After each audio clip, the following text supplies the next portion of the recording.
So guys, welcome to my YouTube channel that your future destination, and today's topic is kinds of deposit. How many kinds of deposit रहते हैं in bank, वो आज हम आप लोगों को साथ शेयर करेंगे और आपको पढ़ाएंगे भी।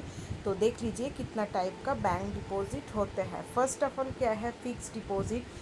In this kind of account, money is repayable after the expiry of specific period. Specific period, ये जो फिक्स डिपॉजिट है, फिक्स्ड का साथ ही ये चीज़ समझ में आ जाता है कि हम जब मन चाहे तभी हम पैसा उठा नहीं सकते हैं। तो आफ्टर अ स्पेसिफाइड पीरियड का बाद ही हम पैसा उठा सकते हैं। पीरियड में भी varied from 6 months to 5 year. जो पीरियड 6 मंथ भी हो सकते हैं, 5 ईयर भी हो सकते हैं। It is variable. This kind of deposit are also called term deposit. इसमें टर्म है that is for 6 months to 5 years. तो इसलिए हम इसको क्या बोलते हैं, टर्म डिपॉजिट भी इसको हम लोग बोल सकते हैं। अब जब हम लोग ये काइंड ऑफ डिपॉजिट में पैसा जमा करने के लिए बैंक में जाते हैं, तो बैंक हम लोग को क्या इशू करते हैं, that is fix deposit receipt, यानी एफडीआर रिसिप्ट बैंक हम लोग को इशू करते हैं टू द डिपॉजिटर मेंशनिंग। इसमें क्या क्या लिखा हुआ रहते हैं, अमाउंट डिपॉजिटेड यानी कितना पैसा हम लोग जमा कर रहे हैं, पीरियड ऑफ डिपॉजिट कितना समय के लिए जमा कर रहे हैं, रेट ऑफ इंटरेस्ट क्या होगा, name and address of the depositor क्या होगा, मैच्योरिटी डेट क्या होगा, ये सब लिखा हुआ रहेगा। मैच्योरिटी डेट यानी हम जो पैसा जमा कर रहे हैं वो पैसा हमको कब मिलेगा, वो भी एफडीआर रिसिप्ट में मेंशन किया हुआ रहते हैं। आफ्टर दैट क्या आता है, saving deposit. In this kind of deposit, a customer can deposit as well as withdraw money as they desire. जब चाहे डिपॉजिट कर सकते हैं, जब चाहे पैसा उठा भी सकते हैं। ये फैसिलिटी सेविंग डिपॉजिट के साथ मिलते हैं। ऊपर से क्या होता है, इसमें रेट ऑफ इंटरेस्ट भी मिलता है। Bank will allow interest on deposit, but this deposit is lower than FD deposit, यानी फिक्स डिपॉजिट से कम होते हैं ये रेट ऑफ इंटरेस्ट। अच्छा, इसका बाद क्या होगा, that is current deposit.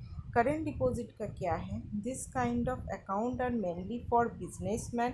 Businessman के लिए ये अकाउंट खोला जाते हैं। There is no limit for withdraw और डिपॉजिट ऑफ मनी। जितना चाहे विड्रॉ भी कर सकते हैं, जितना चाहे डिपॉजिट भी कर सकते हैं।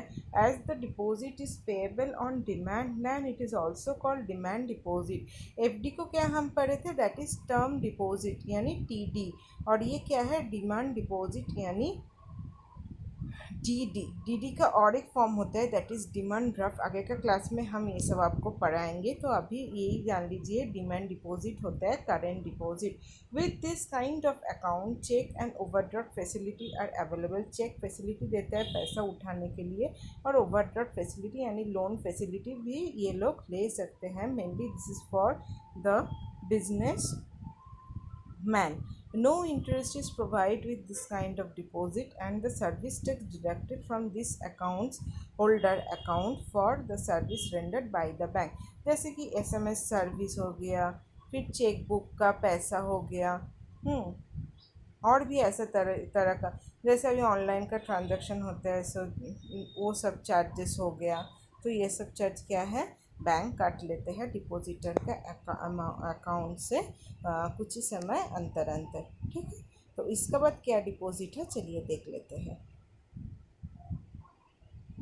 आफ्टर दैट क्या है, recurring deposit account. This deposit is mainly to encourage the regular saving by the people of low income.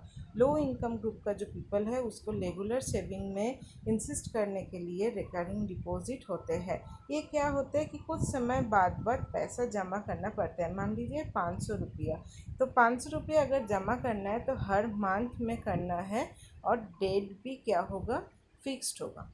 ठीक है, हर मंथ का फिक्स डेट में इसको जमा करना है। The money should be deposited every month on a fix date, and the amount of deposit are also be fixed. The amount along with the interest is repayable on maturity. इसका मतलब क्या है, इसका भी एक मैच्योरिटी डेट रहते हैं, और अमाउंट हम लोग जो जमा कर रहे हैं वो कब हम लोग को मिलते हैं, कि जब मैच्योरिटी डेट आ जाते हैं, then we can get the money. Okay, thank you guys.